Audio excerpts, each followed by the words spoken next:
这片叶子会吐丝，用它织成的衣服就是彝族传承数千年的火草衣。这种神奇的叶子采摘起来并不容易，它通常生长在海拔2000米以上的大山里，一年中只有2个月适合采摘。它表面上跟普通的野草一样，背面却有一层细细的白绒。每年7到8月的时候，花萼山间到处都可以看到彝族阿姐的身影，因为那层细密的白绒是大山里极好的引火材料，所以才叫它火草。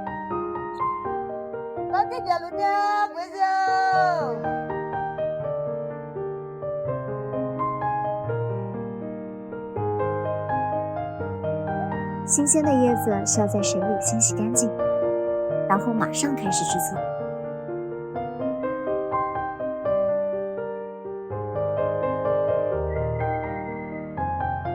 当天采摘的火草必须当天做完，不然叶子干了，上面的白绒就撕不下来了。精心撕下白色绒衣，首尾相接，用手一搓，捻成一根细线，这就是火草线。剥离绒衣不是很难，但是需要更多的耐心，太心急了就容易将绒衣扯断。不过一天采集的叶子只能搓出短短几米的线，制作一件火草衣可能需要几万片这样的叶子。想要积攒足够的线团来制作成衣，往往需要储备几年甚至更长时间。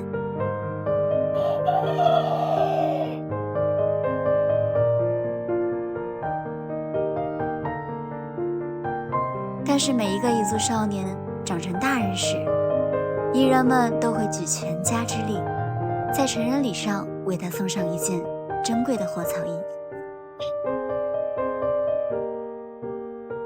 为了让火草衣更加牢固，现在的彝族人还会以棉线围巾、火草为尾，交错编织。这样织出来的衣服不仅有火草防水保暖的功能，还兼顾了棉线坚韧柔软的特点。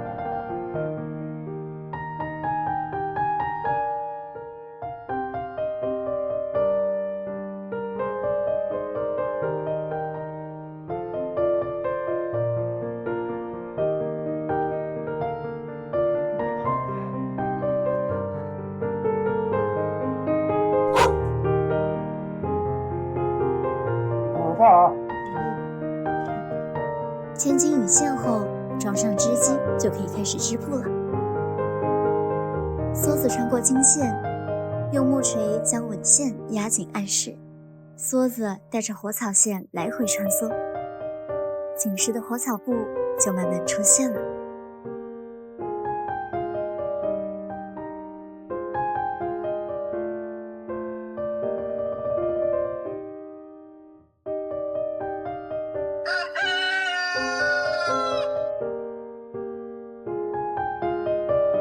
彝族是一个充满神性的民族，他们崇拜太阳，崇拜火，更是跟着神的指引，逆着人流走进了大山，世代守候在了这里。可是山里物资匮乏，制作一件衣服就要耗费数年的时间，所以一件火草衣不仅仅是可以驱寒保暖的衣物，也是世代守护着大山的彝人勇气和担当的象征。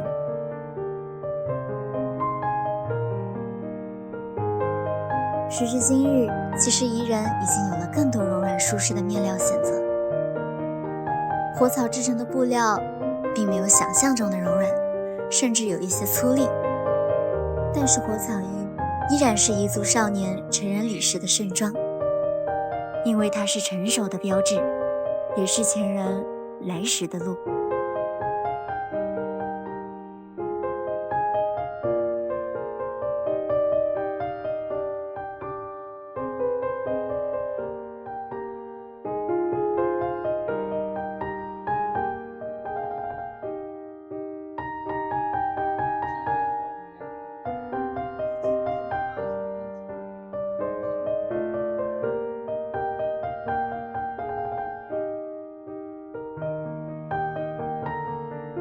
曾经这片大山的守护者，让即便在危机四伏的大山里，依然能有一群无忧无虑的精灵。现在穿上了火草衣，就换我们来守护这片大山。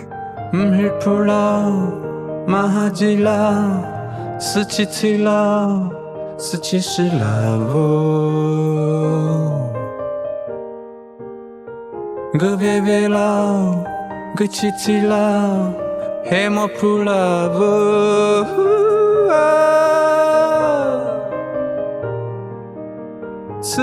苦此悲此时此乐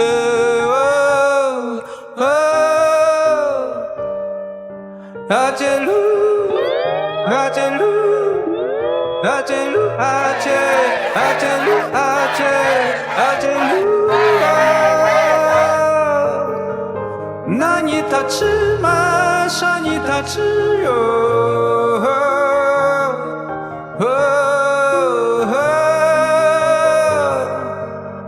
阿杰鲁阿杰鲁